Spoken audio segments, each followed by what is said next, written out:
Sejam bem-vindos todos que estão conosco nesse momento, conectados conosco nesse momento. Agradecemos ao Centro Esmênia de Jesus por essa oportunidade de estarmos conversando agora. O tema de hoje é Anjos Guardiães e Espíritos Protetores, tendo como referência o capítulo 28 do Evangelho e o capítulo 9 do Livro dos Espíritos. Tem uma lenda a respeito dos índios Cherokee norte-americanos que se chama Rito da Passagem. Diz assim, que quando o índio jovem vai se aproximando da idade adulta, ele é levado pelo pai para o meio de uma floresta, bem distante da tribo. E lá ele procura um tronco de árvore caído. O índio fica sentado nesse tronco e ele é vendado. Ele só pode sair dali no dia seguinte, quando então ele vai retornar para sua tribo. Ele vai passar a noite toda ali sozinho, né? E é uma experiência terrível para o jovem, né? Porque ele não sabe o que pode acontecer com ele ali. Ele vai estar à mercê de feras, de tudo que possa acontecer, as intempéries. Então ele fica muito temeroso. E ele não pode, no dia seguinte, contar nada que aconteceu com ele nesse período, para ninguém. Porque dessa passagem, dessa noite, vai fazer com que ele se transforme num homem, né? Ele vai ser considerado pela tribo como um homem. E dentro da crença dos Cherokee, todo jovem tem que se tornar um homem sozinho. Então, aquele jovem fica ali e o pai vai embora. E ele passa a noite toda ouvindo as feras passando à volta dele, o vento nas árvores, que se torna horripilante à noite, né? E ele não vê a hora de amanhecer. Várias vezes ele tem vontade de tirar essa venda dos olhos e voltar correndo para a tribo, onde ele estaria protegido. Mas ele não faz, porque ele sabe a importância desse ritual. Quando ele sente no dia seguinte os primeiros raios de sol na sua pele, ele rapidamente tira a venda dos olhos. E qual não é a sua surpresa quando ele, olhando para a outra ponta do tronco, está seu pai, que passou a noite toda ali velando por ele, para que nada de mal lhe acontecesse. Assim faz o nosso Criador conosco. Nós achamos em vários momentos da nossa existência, quando nós enfrentamos problemas mais difíceis de resolver, qualquer tipo de coisas que a gente tenha que passar aqui, que muitas vezes se torna penoso para nós, né? Nós achamos que estamos sós. Mas o nosso Criador, ele é um Pai tão amoroso e tão bom, que quando nós vamos encarnar, ele já sabe tudo isso que nós vamos passar aqui. Que nós vamos passar por solidão, doença, problemas de todas as espécies. Isso faz parte do nosso crescimento espiritual. Então, o que ele faz? Ele determina que um espírito superior, olha bem, um espírito superior esteja cuidando de nós. Esse espírito superior, ele se encarrega de cada um de nós, desde o nosso nascimento até a nossa partida do plano material. E muitas vezes continua acompanhando ainda no plano espiritual, dependendo do caso, né?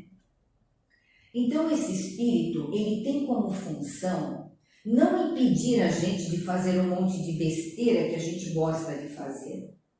A função dele é fazer com que nós sejamos aconselhados por ele como se ele fosse um pai, né? Então, durante o nosso sono físico, quando nós nos libertamos do nosso corpo material, ele tem um acesso mais fácil a nós.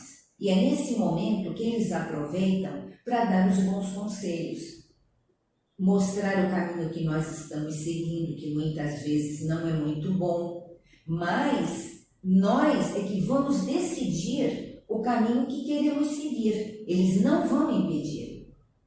Então, esse espírito superior também tem um ajudante, que é o espírito protetor. O espírito protetor é um espírito benevolente, ele não é tão evoluído quanto um espírito anjo guardião, né? Que nós chamamos de anjo guardião, porque muitas vezes ele não tem um nome conhecido aqui. Então ele é conhecido como anjo guardião ou anjo da guarda. Mas basta que, quando a gente está num momento assim de muita necessidade, que queira falar com ele, é só chamar pelo seu anjo guardião ou anjo da guarda, que ele estará presente. Então esse espírito protetor, que é um espírito benevolente, e pode ser alguém ligado a nós, né? Do nosso passado, uma pessoa muito amiga, ou foi um pai, ou uma mãe, alguém de outras existências que nos ama muito. Essa é a grande característica. Tanto o anjo guardião quanto o espírito protetor, eles nos amam, eles aceitam essa missão não por obrigação, mas por amor, para estar ao nosso lado, para fazer com que a gente caminhe mais fácil por essa jornada nossa evolutiva, né? E esse espírito protetor, que também é benevolente, também pode ser um espírito que é simpático a nós, apesar que nós atraímos para nós, para a nossa companhia, espíritos simpáticos que não são nossos espíritos protetores, mas pela nossa atitude e o nosso pensamento. Então, eles são atraídos por nós. Aí, a gente tem que fazer uma observação. Vocês viram que eu falei que eles são atraídos por nós por causa do nosso pensamento e atitude.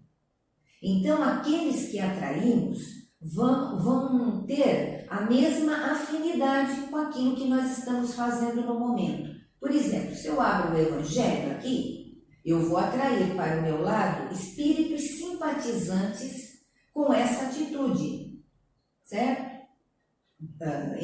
De ter conhecimento com o Evangelho. Se eu abro um livro pornográfico, eu vou atrair espíritos correspondentes. São espíritos simpáticos àquela situação, mas nem por isso são bons, né? Então é por isso que a gente tem que tomar conta dos nossos pensamentos e das nossas atitudes, porque deles vai depender as companhias que vamos ter à volta.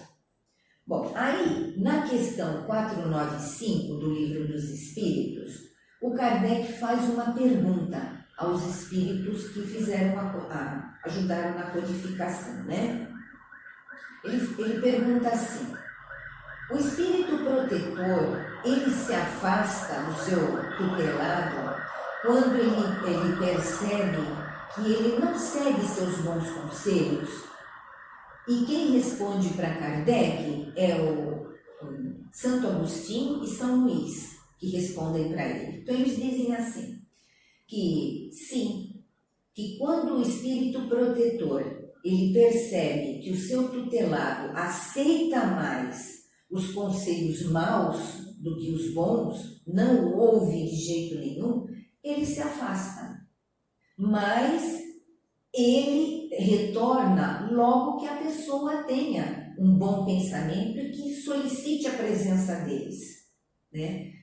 E o Santo Agostinho ainda, e São Luís, comentam para nós, nos alertam o seguinte, que a gente não pode esquecer que nós deveríamos ser muito agradecidos porque nós temos espíritos superiores a nós ao nosso lado, nos orientando na vida. Eles não vão impedir que a gente faça qualquer coisa, mas eles aconselham. Então, de que forma que nós podemos ser mais unidos a eles? Lembrando deles, né? Através da oração, sendo agradecidos por toda a participação deles na nossa vida. E aí a gente fica pensando, né? Quando a gente faz um monte de coisa errada, como é que eles devem se sentir, apesar de todo o conselho que eles dão, né? Deve ser como o pai e a mãe aqui na matéria, que se aborrece quando dão um conselho legal para um filho e o filho segue por caminho que não tem que seguir. Deve ser a mesma situação, né? E no livro Reportagens de Além Túmulo, que é do Chico Xavier, Humberto de Campos cita um relacionamento entre dois espíritos de nome Jeú e Laio, e que mostra a ação dos benfeitores espirituais, dos protetores, né? Diz ele o seguinte: Jeú, que era um espírito superior, foi certa vez chamado pelos benfeitores espirituais porque ele teria por missão acompanhar um espírito que estaria encarnando. Aí ele pergunta: quem é?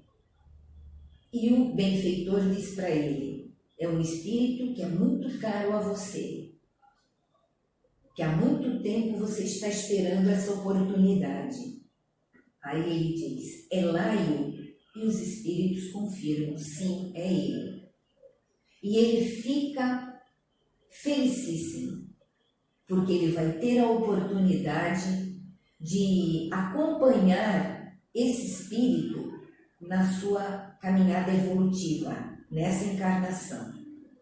E ele vai, ele vê o nascimento do Laio, ele está ao lado, e ele fica muito feliz, porque o Laio foi filho dele em outras existências.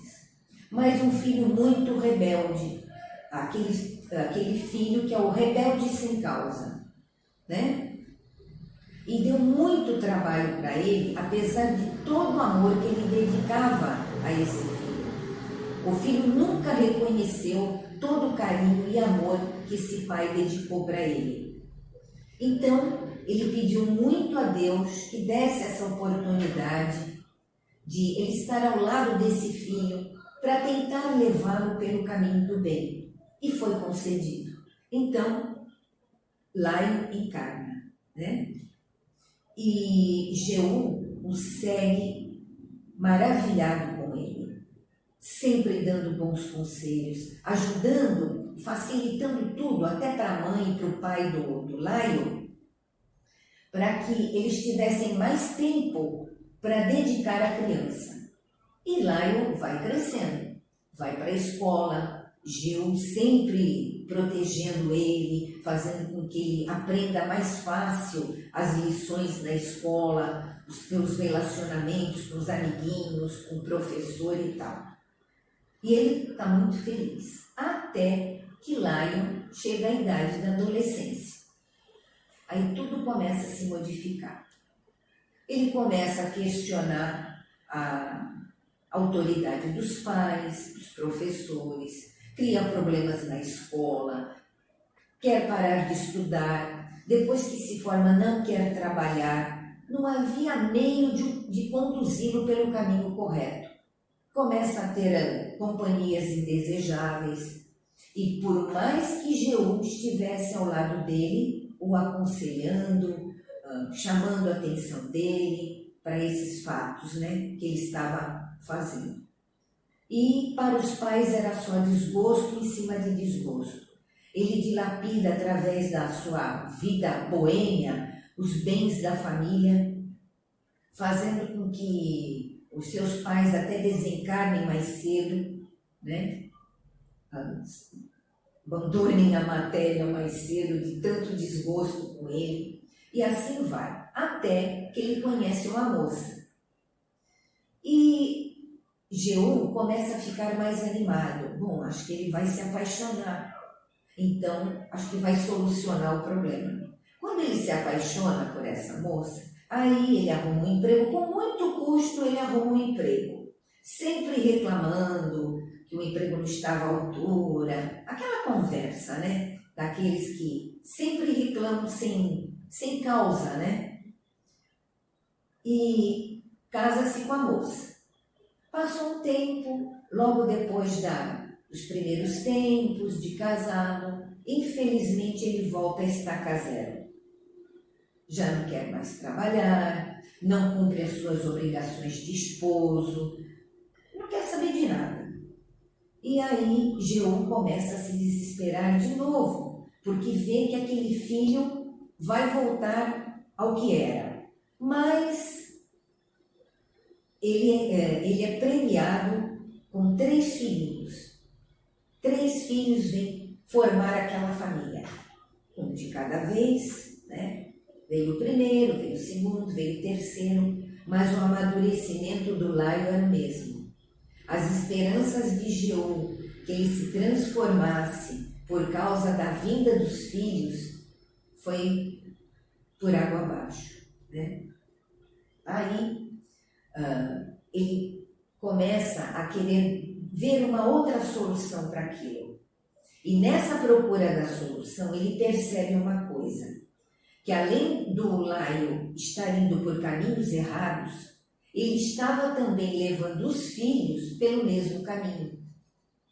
Aí ele viu que ele deveria tomar uma providência mais séria. A providência mais séria, depois de muito pensar, muitas resoluções que eles tentaram de todas as formas, foi a doença reparadora. E o Laio fica doente. Bom, se esperava que com a doença que o levou ao leito, ele se tornasse mais brando, né? Mais agradecido ao Criador, que pedisse ao Criador pela sua cura e tal. Nada, ao contrário. Ele culpa todo mundo da doença dele, inclusive o Criador. E aí a situação vai piorando cada vez mais e a saúde dele também. E Jeú orando ao lado dele, sempre pedindo muito por ele, para que acenda uma luz, né, no pensamento dele, que ele vá pelo caminho correto, que ele seja mais sensível àquela situação. Não adianta. Até que um dia Jeú estava ao lado dele e ele recebeu uma visita que nós chamamos de anjo da morte. Aí o anjo da morte chega para Jeú e fala: Jeú, a sua missão para aqui. Daqui para frente é comigo. Aí Jeú percebe que o Laio vai partir, né, para o plano espiritual. E o anjo da morte diz a Jeú: mas não se desespere. Continue orando, peça para o Pai, que é misericordioso, para que Ele dê uma nova chance para o Laio voltar e que você novamente esteja ao lado dele. Siga em paz o seu caminho. E Humberto de Campos encerra esse conto, que eu achei super comovente, dizendo assim, que todos nós encarnados temos sempre alguma coisinha do Laio. E todos os espíritos protetores, anjos guardiães, benfeitores espirituais, eles têm todas as características do Jeú: a paciência, a tolerância, a amizade e o profundo amor que eles nos dedicam. Então, que a gente, sabendo disso, que nós estamos sempre amparados por esses benfeitores, façamos o possível para caminhar o mais correto pela vida. Vamos errar? Sim, nós estamos em aprendizagem. Mas, assim, que o erro seja por desconhecimento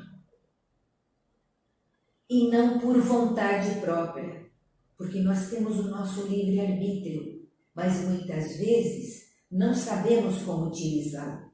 Então que a gente peça sempre ao nosso Criador, que a gente saiba usar isso que Ele nos deu, que é o livre-arbítrio, para agirmos corretos, para sermos corretos diante da vida. Conosco mesmo e com os nossos semelhantes também.